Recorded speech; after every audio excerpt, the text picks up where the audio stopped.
नमस्ते सम्पूर्णलाई फेरि पनि हाम्रो युट्युब च्यानल हेर्छ नेपालमा तपाईहरु सबैलाई स्वागत रहेको छ। सिक्वेन्स एन्ड सिरिजको क्वेशन गर्ने क्रममा हामी फेरि एपिसोड 4 लिएर हैन नयाँ क्वेशन लिएर आएका छौं र आशा छ तपाईहरुले केही कुरा बुझ्नुहुनेछ, नयाँ कुरा के सिक्नुहुनेछ है। यदि तपाईहरुले केही कुरा जान्नुभयो भने चाहिँ हामीलाई माया गर्न सक्नुहुन्छ। हामीलाई माया गर्नुको तपाईले भिडियो लाइक गर्न सक्नुहुन्छ, सब्स्क्राइब गर्न सक्नुहुन्छ च्यानल अनि आफ्नो साथीहरुलाई पनि शेयर गर्न सक्नुहुन्छ है त। यति भन्दै भिडियो सुरु गर्न चाहन्छु र यो क्वेशनमा के रहेको छ भन्दाखेरि if the first term of AP भनेको अर्थमेटिक प्रोग्रेसन है, अर्थमेटिक सिक्वेन्स भन्दा अर्थमेटिक प्रोग्रेसन भन्नु सेम सेम है लगभग। If the first term of AP is 5, first term चाहिँ एपी को 5 छ भने and the common difference is 3, common difference चाहिँ 3 छ, find the sixth term of the progression भनेको हामीले फर्स्ट टर्म दिएको छ कुनै पनि अर्थमेटिक प्रोग्रेसन भन्नु र अर्थमेटिक सिक्वेन्स भन्ने एउटा कुरा हो है। अनि त्यसमा चाहिँ हामीले एउटा सोलुसन कसरी गर्छौं है त। सोलुसन हामीले के दिएको छ पहिला गिवन लेख्ने है।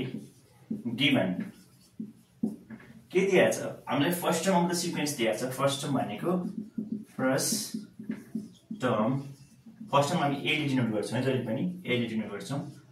फर्स्ट टर्म के भनेको छ 5 भनेको छ ओके।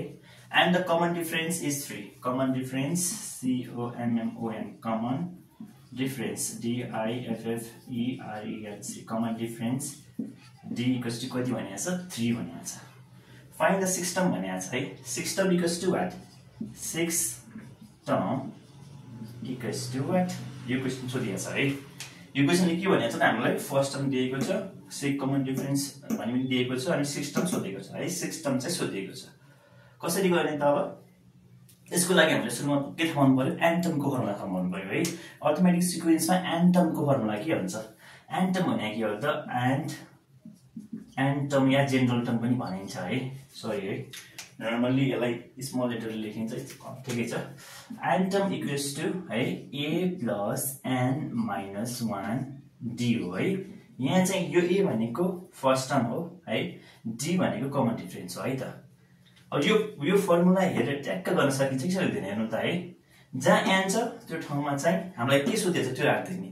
हामीलाई 6 सोधेको छ भने अहिले 6th टर्मको बारेमा सोधेको छ भने n को ठाउँमा 6 राख्दिने। जहाँ n छ नि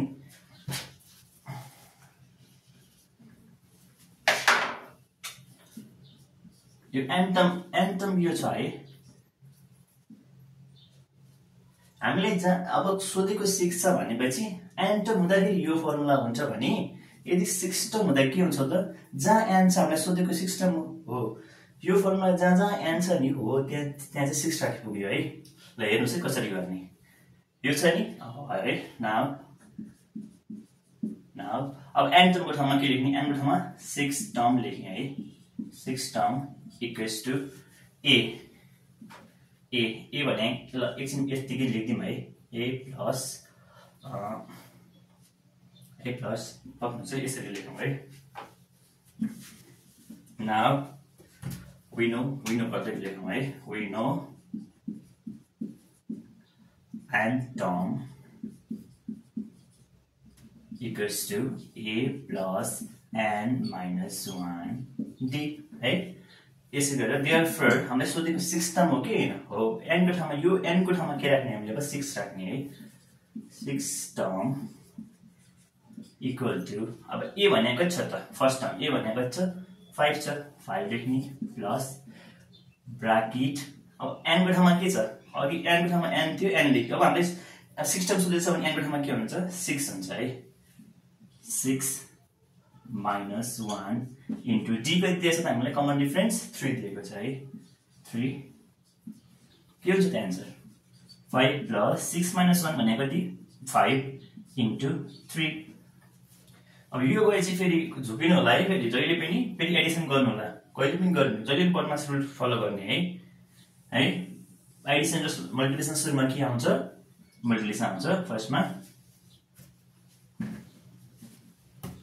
So 5 plus 5 3 जा 15, 5 plus 15 भनेको 20 है। यसको एन्सर चाहिँ यो रहेको छ है। यसरी गर्ने है। हामीलाई अब यही क्वेशनमा सेम 10 टर्म सोधेको भने के गर्थ्यौं हामी n को ठाउँमा 10 राख्थ्यौं र सेम तरिकाले गर्थ्यौं यहाँ 10 टर्म इक्वल्स टु लेख्थ्यौं यो 6 ठाउँमा 10 राख्थ्यौं अनि सेम तरिकाले गर्थ्यौं जुन पनि टर्म सोधेको भए फर्स्ट टर्म दिएको छ सेकेन्ड टर्म सोधेको भने 6 सेकेन्ड टर्म इक्वल्स टु भन्थ्यौं 6 को ठाउँमा 2 राख्थ्यौं थर्ड टर्म भने 6 को ठाउँमा 3 राख्थ्यौं है यसरी नै गर्ने हो है गाइस एकदम सजिलो रहेको छ यो भिडियोमा यति नै भयो अनि अर्को भिडियोमा फेरि भेट्छौं है मन पर्यो भने लाइक गर्नु होला भिडियोलाई अनि सब्स्क्राइब गर्नु होला हामी तपाईले मन पराउनु भयो भने मात्रै है सब्स्क्राइबमा केही सल्लाह सुझाव छ भने कमेन्ट गर्न सक्नुहुनेछ है हुन्छ यति भन्दै यो भिडियो चाहिँ अन्त्य गर्दछौं अर्को भिडियोमा भेट्छौं thank you for watching our video thank you